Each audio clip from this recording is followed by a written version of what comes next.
Halo sobat, kembali kita berjumpa dalam channel Daily Words. Kali ini kita akan melanjutkan pembacaan Alkitab yang diambil dari kitab Kidung Agung 8 sampai Yesaya 1 dan 2. Kidung Agung 8. Oh, seandainya engkau saudaraku laki-laki yang menyusu pada buah dada ibuku, akan kucium engkau bila kujumpai di luar, karena tak ada orang yang akan menghina aku. Akan kubimbing engkau dan kubawa ke rumah ibuku, supaya engkau mengajar aku. Akan kuberi kepadamu anggur yang harum untuk diminum, air buah delimaku. Tangan kirinya ada di bawah kepalaku, tangan kanannya memeluk aku. Kusumpahi kamu putri-putri Yerusalem, mengapa kamu membangkitkan dan menggerakkan cinta sebelum diingininya? Cinta kuat seperti maut. Siapakah dia yang muncul dari padang gurun, yang bersandar pada kekasihnya? Di bawah pohon apel kubangunkan engkau, di sanalah ibumu telah mengandung engkau. Di sanalah ia mengandung dan melahirkan engkau. Taruhlah aku seperti meterai pada hatimu, seperti meterai pada lenganmu, karena cinta kuat seperti maut, kegairahan gigih seperti dunia orang mati. Nyalanya adalah nyala api, seperti nyala api Tuhan. Air yang banyak tak dapat memadamkan cinta. Sungai-sungai tak dapat menghanyutkannya. Sekalipun orang memberi segala harta benda rumahnya untuk cinta, namun ia pasti akan dihina. Mempelai perempuan dan adiknya. Kami mempunyai seorang adik perempuan yang belum mempunyai buah dada. Apakah yang akan kami perbuat dengan adik perempuan kami pada hari ia dipinang? Bila ia tembok, akan kami dirikan atap perak di atasnya. Bila ia pintu, akan kami palangi dia dengan palang kayu aras. Aku adalah suatu tembok, dan buah dadaku bagaikan menara. Dalam matanya ketika itu, aku bagaikan orang yang telah mendapat kebahagiaan. Lebih bahagia daripada Salomo. Salomo mempunyai kebun anggur di Baal Hamon. Diserahkannya kebun anggur itu kepada para penjaga. Masing-masing memberikan 1.000 keping perak untuk hasilnya. Kebun anggurku yang punyaku sendiri ada di hadapanku. Bagimulah 1.000 keping itu, Raja Salomo, dan 200 bagi orang-orang yang menjaga hasilnya. Kedua mempelai bersahut-sahutan. Hai penghuni kebun, teman-teman memperhatikan suaramu. Perdengarkanlah itu kepadaku. Cepat kekasihku, berlakulah seperti kijang atau seperti anak rusa di atas gunung-gunung tanaman rempah-rempah.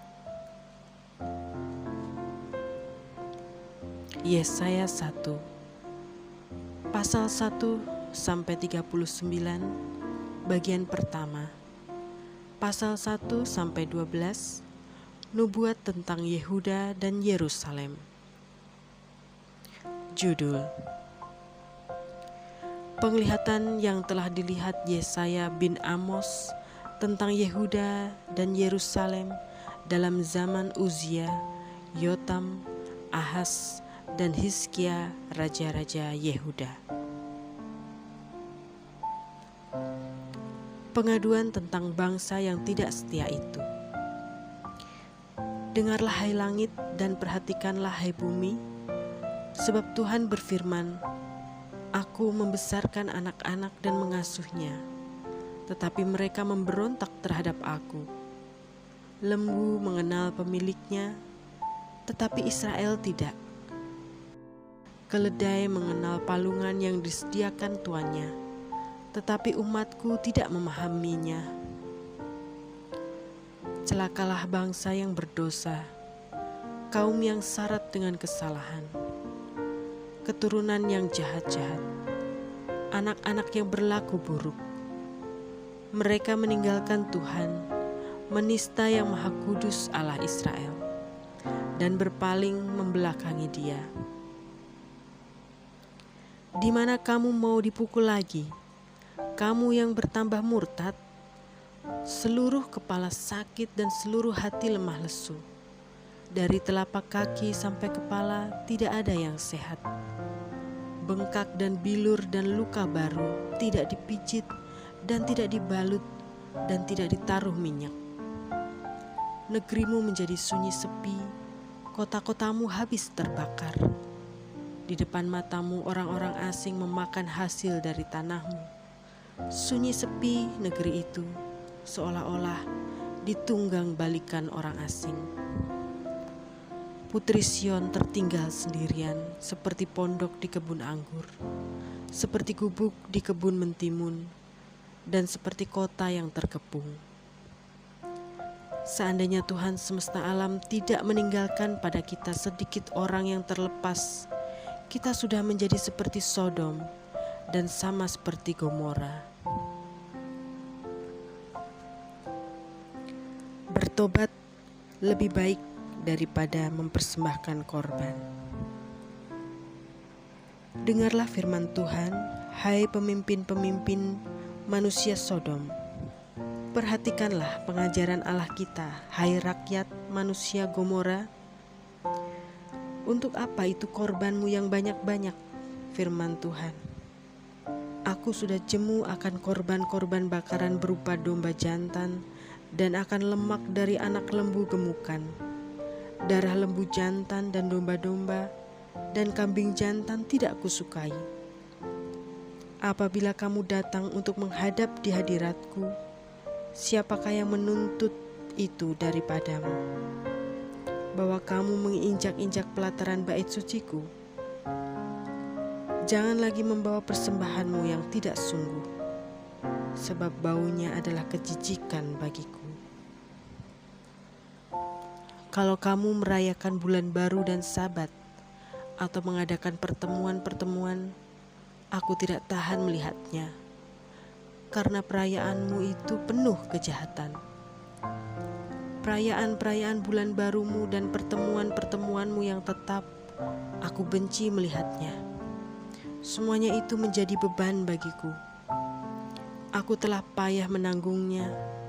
Apabila kamu menadahkan tanganmu untuk berdoa, aku memalingkan mukaku.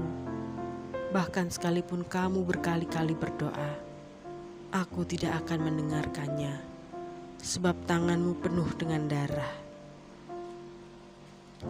Basuhlah, bersihkanlah dirimu. Jauhkanlah perbuatan-perbuatanmu yang jahat dari depan mataku. Berhentilah berbuat jahat. Belajarlah berbuat baik, usahakanlah keadilan, kendalikanlah orang kejam, belalah hak anak-anak yatim, perjuangkanlah perkara janda-janda. Marilah, baiklah kita berperkara, firman Tuhan. Sekalipun dosamu merah seperti kirmizi, akan menjadi putih seperti salju. Sekalipun berwarna merah seperti kain kesumba, akan menjadi putih seperti bulu domba. Jika kamu menurut dan mau mendengar, maka kamu akan memakan hasil baik dari negeri itu. Tetapi jika kamu melawan dan memberontak, maka kamu akan dimakan oleh pedang. Sungguh, Tuhan yang mengucapkannya. Hukuman atas Yerusalem. Bagaimana ini? Kota yang dahulu setia, sekarang sudah menjadi sundal. Tadinya penuh keadilan, dan di situ selalu diam kebenaran, tetapi sekarang penuh pembunuh. Perakmu tidak murni lagi, dan arakmu bercampur air. Para pemimpinmu adalah pemberontak dan bersekongkol dengan pencuri. Semuanya suka menerima suap dan mengejar sogok. Mereka tidak membela hak anak-anak yatim, dan perkara janda-janda tidak sampai kepada mereka. Sebab itu, demikianlah firman Tuhan, Tuhan semesta alam yang maha kuat pelindung Israel. Aku akan melampiaskan dendamku kepada para lawanku dan melakukan pembalasan kepada para musuhku. Aku akan bertindak terhadap engkau. Aku akan memurnikan perakmu dengan garam soda dan akan menyingkirkan segala timah daripadanya. Aku akan mengembalikan para hakimmu seperti dahulu dan para penasihatmu seperti semula. Sesudah itu engkau akan disebutkan kota keadilan, kota yang setia. Sion akan kubebaskan dengan penghakiman yang adil, dan orang-orangnya yang bertobat akan kubebaskan dengan tindakan yang benar. Tetapi orang-orang yang memberontak dan orang-orang berdosa akan dihancurkan bersama, dan orang-orang yang meninggalkan Tuhan akan habis lenyap. Sungguh, kamu akan mendapat malu karena pohon-pohon keramat yang kamu inginkan, dan kamu akan tersipu-sipu karena taman-taman dewa yang kamu pilih.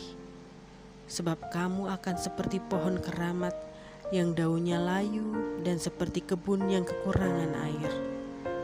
Maka yang kuat menjadi seolah-olah kapas, dan pekerjaannya menjadi seolah-olah bunga api. Keduanya menimbulkan api, dan tidak ada yang dapat memadamkan. Yesaya 2. Sion sebagai pusat kerajaan damai. Firman yang dinyatakan kepada Yesaya bin Amos tentang Yehuda dan Yerusalem akan terjadi pada hari-hari yang terakhir. Gunung tempat rumah Tuhan akan berdiri tegak di hulu gunung-gunung dan menjulang tinggi di atas bukit-bukit.